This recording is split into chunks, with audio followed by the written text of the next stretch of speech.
see. Before 1877, if you wanted to hear a voice again, the person had to be in the room. Music existed only while someone played it. A speech could be transcribed, but the actual sound, the timbre and inflection and accent, disappeared the moment it ended. People accepted this as a law of nature. Sound was temporary. Then Thomas Edison wrapped tin foil around a cylinder, shouted into a diaphragm, and played back his own voice.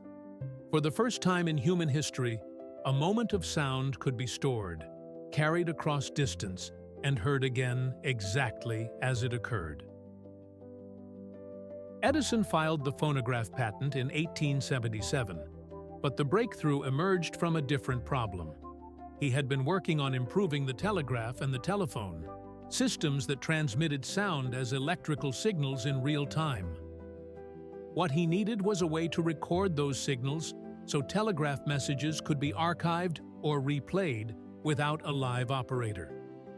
The solution required thinking about sound not as an invisible wave, but as a physical shape that could be cut into a material and read back mechanically. The constraint was permanence. Sound waves are compressions of air. They move, then they're gone.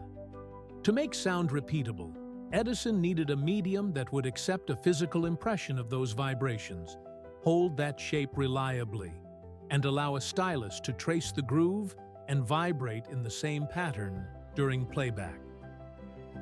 The first successful material was tin foil wrapped around a grooved metal cylinder. When someone spoke into a horn, the sound waves vibrated a diaphragm connected to a needle. As the cylinder rotated by hand, the needle pressed into the foil, creating a helical groove with depth variations that matched the sound wave pattern. The first recording Edison made, in December 1877, was apparently the nursery rhyme about Mary and her lamb. The playback was faint, distorted, and required the listener to press close to the horn. But it worked. The voice came back. Newspapers called it the most astonishing invention of the age.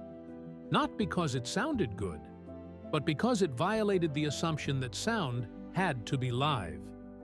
Contemporary accounts describe Edison as startled when the machine repeated his words back to him. The turning point came in understanding what the phonograph could do that no other device could. It was not just a telegraph recorder. It was a way to distribute performances. A singer could record once, and that performance could be sold, shipped, and heard in homes that would never host a live concert. A political speech could reach listeners months after it was delivered. The phonograph turned sound into an object you could own, a physical artifact that captured a moment and made it portable. Here is how the mechanism actually worked. The recording stylus was attached to a diaphragm, a thin membrane that vibrated when sound waves hit it. Those vibrations moved the stylus up and down as the cylinder turned, cutting a groove of varying depth into the foil. During playback, the process reversed. A blunt stylus traced the groove. The bumps and dips made the stylus vibrate. That vibration moved the diaphragm, which pushed air and recreated the sound wave. The system was entirely mechanical. No electricity, no amplification. The loudness of the original sound determined how deep the groove was cut, which determined how much the playback stylus would move. But tinfoil phonographs had a severe limitation. The foil tore easily, and the grooves degraded after just a few plays. A recording might last a dozen listens before it became unrecognizable.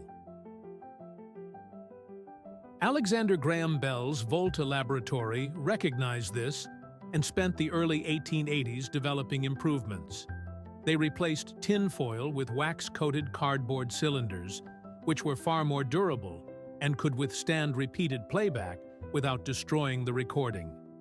They also changed the stylus design.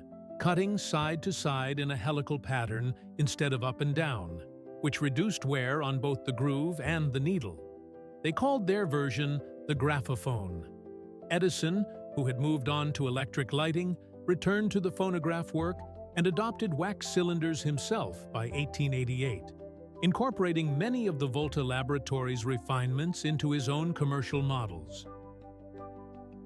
The cost of making sound repeatable was standardization. Wax cylinders were fragile, expensive to duplicate, and each recording had to be made individually. There was no mass production in the modern sense. If a company wanted 100 copies of a song, a performer had to sing it 100 times into 100 machines, one recording session per cylinder. Some popular performers spent entire days repeating the same piece over and over to create enough inventory for distribution. Cylinder phonographs dominated the market through the 1890s, but the format created a bottleneck that limited how quickly recordings could reach the public. The invention had made sound repeatable for the listener, but not yet repeatable for the manufacturer. Emile Berliner solved that problem in the 1890s by moving from cylinders to flat discs. A disc could be recorded once onto a master, and then that master could be pressed into copies like a printing plate, producing dozens or hundreds of identical recordings from a single performance. Berliner introduced the term gramophone for disc record players, and this name became predominant in many languages outside the United States. Discs gradually replaced cylinders in the marketplace. By the 1910s, the disc record system had become the dominant commercial audio format, not because it necessarily sounded better in those early years, but because it scaled better and reduced production costs dramatically.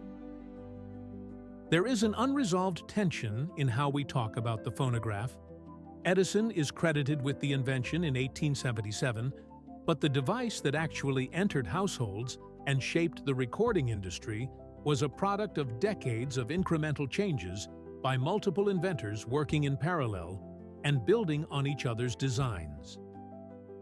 The tinfoil phonograph was a proof of concept that demonstrated the core principle but had limited practical use. The wax cylinder made it commercial and durable enough for consumer use. The disc made it scalable and economically viable for mass distribution. Each step required solving a different engineering constraint, and each inventor built directly on what came before, often licensing or adapting earlier patents. Today, vinyl records are in their second commercial life. Phonograph use collapsed in the 1980s when compact discs offered durability, portability, and digital clarity without the surface noise and degradation that plagued even well-maintained vinyl. But since the late 2000s, records have undergone a sustained revival, not as the most convenient format, but as the format with the most tangible connection to the original mechanical invention. The groove is still there, visible under light. The stylus still vibrates in response to physical variations in that groove. The mechanism Edison demonstrated in 1877, the fundamental idea that sound could be carved into matter and played back by tracing that carved pattern, remains functionally unchanged in a modern turntable. The phonograph did not just preserve sound. It created the expectation that performances could be owned, collected, and replayed on demand whenever the listener chose. Before the phonograph, music was an event bound to a specific time and place. After it, music became a product that could be purchased, stored on a shelf, and experienced privately without requiring the performer's presence. That shift, from sound as something that happened in the moment to sound as something you could buy and keep indefinitely, restructured the economics of musical performance, changed the meaning and commercial value of a recording, and fundamentally altered the way people experienced art in private spaces. The constraint Edison solved, how to make a sound wave hold still long enough to be heard again, quietly changed what it meant to listen and who controlled access to performances. Visual reconstructions shown are illustrative representations. Facts and interpretations are based on historical sources. Visual reconstructions are illustrative. Facts and interpretations are based on the sources listed in the description.